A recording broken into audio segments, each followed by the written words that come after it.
For centuries, classical economics assumed we were Homo economicus, perfectly rational calculators, always acting to maximize our own self-interest. But step into the real world and that theory collapses. We hold on to terrible investments, panic buy items we don't need, and fall for obvious marketing tricks. That persistent contradiction is what led researchers Daniel Kahneman and Amos Tversky to look closer. Their data effectively dismantled the myth of the perfectly rational actor. What they found is that our mistakes aren't random accidents. We are making predictable, systematic errors, no matter who we are or what context we're in. If we are such highly evolved, intelligent creatures, why is our internal operating system riddled with these predictable glitches? This diagram shows the psychological math of loss aversion. Notice how the scale tips disproportionately.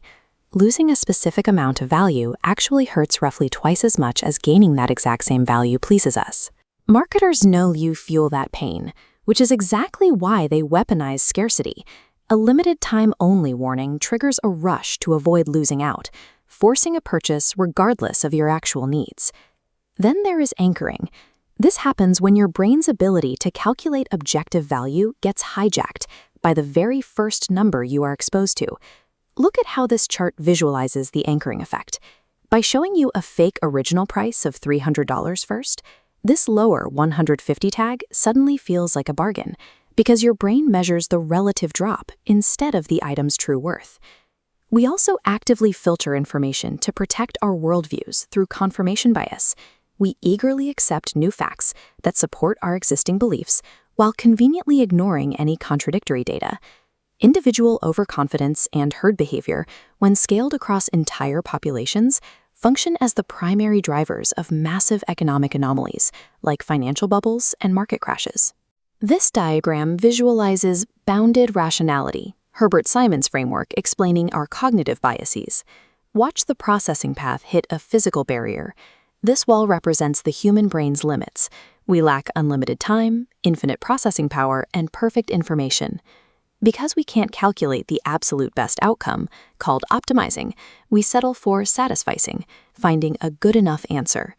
As the system builds a shorter route around the barrier, it creates a heuristic, a necessary mental shortcut prioritizing speed over absolute precision. Our mental glitches are the predictable exhaust fumes of a highly efficient, resource-limited engine doing exactly what it needs to do.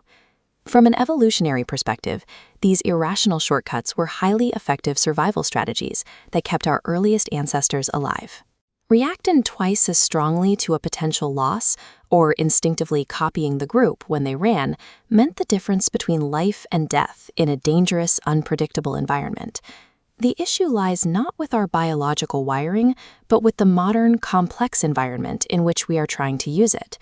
An ancient survival mechanism simply misfires when it is applied to abstract concepts it was never designed for, resulting in behaviors like panic buying consumer goods or blindly following a stock market trend. So, are we truly rational? The answer is conditional. We are bounded, incredibly efficient, and predictably human.